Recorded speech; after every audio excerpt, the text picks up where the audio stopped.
If you've ever thought about making the switch from Premiere Pro or a different editing program like Final Cut over to DaVinci Resolve, and you were wondering if DaVinci Resolve is at a point where it makes sense to make that transition, this video is for you. In the last year specifically, Resolve has come a long way and implemented a ton of new features, so I'm excited to dive into this. First off, I want to say that this video is not sponsored at all in any way. This video is completely based on us using DaVinci for several years, buying the studio version, and deciding that we think it's a great program. So in this video, I'm going to compare the Premiere Pro value you get with the subscription versus the free version and studio version of DaVinci Resolve. If you're new here, we have over 200 videography related videos, lots of content for you to learn from. And if you want to know any of the equipment or the music we use to make our videos, all links are in the description.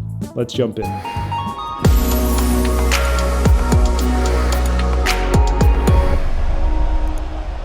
So jumping right in, everyone knows that Adobe charges a subscription, meaning you pay a certain amount every single month indefinitely. So forever, you're going to constantly be renting the video editing or photo or any of the software that Adobe makes. Obviously, that means the longer you use Adobe products, the more you will pay into it. And over like a 10+ year period, that can really add up. On the other side, DaVinci has literally a free version. And it is jam-packed with so many features, you can complete an entire edit and never spend $1 on the DaVinci Resolve side. Now, if that isn't convincing alone, I don't know what is. But let's dive a little bit deeper. They also have a studio version, which is a one-time fee. This is consistent with what Apple does with Final Cut Pro. You can buy it just for one payment and then own it outright perpetually. That creates a massive incentive to go with that because it just feels like you're getting so much value upfront, knowing that you own it. You'll never have to spend another $1. They constantly will be updating it and treating you like a loyal customer.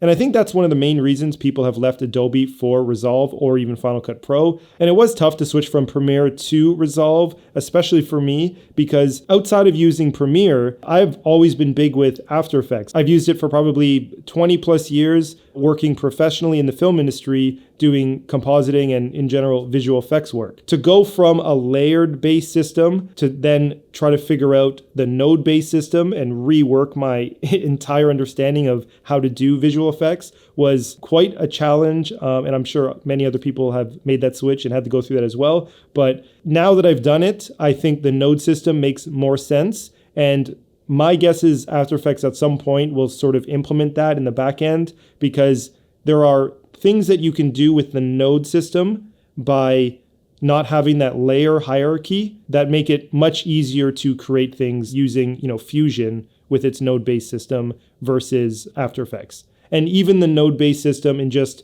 the general effects workflow of applying LUTS and certain effects in Resolve is still easier than inside Premiere Pro. Whereas in the node system, you can have something right at the top, but connect it completely in a different way so that it actually is filtering or skipping certain effects or skipping certain LUTs. And that creates the possibility of having any setup you want and connect things in any way you wish. So now I think is a good time to talk about the value. What you get in DaVinci Resolve right now as it is, even in the free version, I can't possibly recommend paying hundreds of dollars every single year for Adobe when you can start using DaVinci Resolve for free. And then when you're ready to move on and have some more professional features, maybe you're starting to get some client work. And at that point, you can pay the one-time fee to get the studio version. It just makes total sense to go that route as opposed to the forever ending rental service that Adobe offers. When you're with Adobe and you're paying such a high amount every single month, every single year, year after year,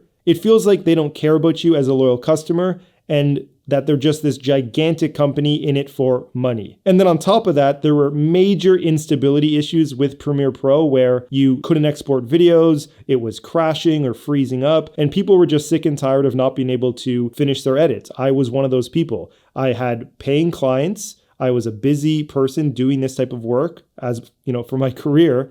And I'd be in the middle of a project and then for some reason, Premiere Pro would not let me export the video, meaning that I literally could not hit my deadline. And that is a major problem because if you're paying a company to use their software to make a living, you expect that software to work so that you can deliver the project that your client agreed to pay you for. I don't really know why Adobe cared so little about stability in their program or why they didn't listen to so many of their paying customers, but there were a lot of issues. There were also other very strange things that Adobe did, like they gave support to MKV files since pretty much Premiere started back in the day. And then one year they decided to just completely drop support of MKV. So not only could you not import MKV into Premiere Pro, but you couldn't use their media encoder to encode the media to use MKV files in Premiere Pro. The fact that they removed it in the first place after marketing for like 10 plus years that Premiere is the best because it can work with every file type. And then I believe this became the most featured request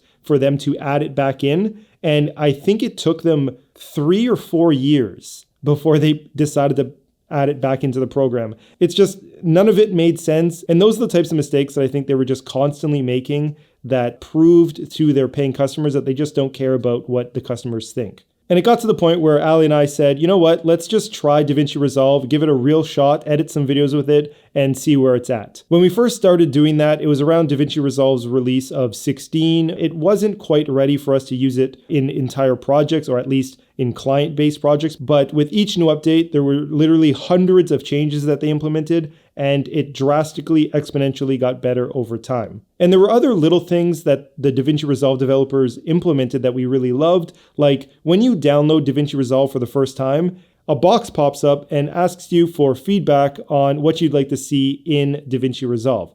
We thought that was really cool because they are listening to people that actually edit with their software or that have edited in other software and are given DaVinci a shot for the first time. Lo and behold, I did fill that out and add about 20 plus line items to that feedback request box, and they implemented quite a few of them. So it's a good feeling knowing when they're listening to people that use their software and making changes that people want. It's a great feeling, and this is something that I think Adobe countless times just completely ignored. Then a few years later, we felt that DaVinci Resolve was at a place where we could actually complete full edits for clients just as quickly as we could in Premiere Pro. So we decided to buy the studio version, which was a one-time payment, and that was something that we do not regret. We've had it for a few years now. Do I think Adobe is bad at this point? No. We do have a video production company and we work with editors that are still using Premiere. So we do have a Creative Cloud account with Adobe, so we are paying for it. Now and then, depending on the projects we're working on and what our clients are working with, we